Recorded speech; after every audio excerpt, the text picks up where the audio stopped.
અંકલેશ્વર શહેરના ચૌટા બજાર ખાતે આવેલ મુખ્ય પોસ્ટ ઓફિસમાં છેલ્લા 1 મહિનાથી આધાર કાર્ડ સેન્ટર જ બંધ હાલતમાં છે, જેને લઈ પોતાના આધાર કાર્ડ અપડેટ કરવા કે નવા કઢાવવા માટે આવતા નાગરિકોને અગવડતા પડી રહી છે. અંકલેશ્વર શહેરમાં એસબીઆઈ અને કોટક બેંકમાં આધાર કાર્ડ અપડેટ કરાય છે, પણ ત્યાં લોકો ટોકન સિસ્ટમનો અનુભવ સાથે ફેરાવો પડી રહ્યો છે.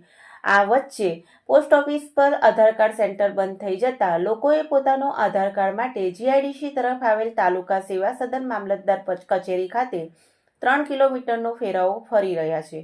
એટલું જ નહીં, પણ ત્યાં સવારથી જ લાઈન પડી જાય છે અને જો સર્વર ડાઉન થાય તો કલાકો સુધી બેસી રહેવું પડે છે. આ અંગે અંકલેશ્વર પોસ્ટ ઓફિસ પર તપાસ કરતા જ પોસ્ટ ઓફિસના ગેટ પર જ આધાર કાર્ડ સેન્ટર બંધ હોવાના પાટિયા ઝૂલી રહ્યા છે. આ અંગે પોસ્ટ ઓફિસમાં મુખ્ય અધિકારીનો સંપર્ક કરતા તેઓએ આ અંગે સત્તાવાર કંઈ પણ કહેવાનો ઇનકાર કર્યો હતો અને આ સેન્ટર 1 મહિના ઉપરાંતથી બંધ છે. કોમ્પ્યુટર બગડી ગયા બાદ રિપેર થયું પણ ચાલ્યું નહીં અને પ્રિન્ટર પણ બગડી ગયું છે, જેને લઈ સેન્ટર બંધ છે અને જિલ્લાની મુખ્ય પોસ્ટ ઓફિસમાં લિખિતમાં જાણ કરી દેવામાં આવી છે. ત્યાંથી જ નિર્ણય લેવામાં આવશે તેવો જવાબ આપી રહ્યા છે. ત્યારે પોસ્ટ ઓફિસમાં આધાર કાર્ડ સેન્ટર વહેલી તકે શરૂ કરવામાં આવે તેવી માંગણી ઉઠવા પામી છે.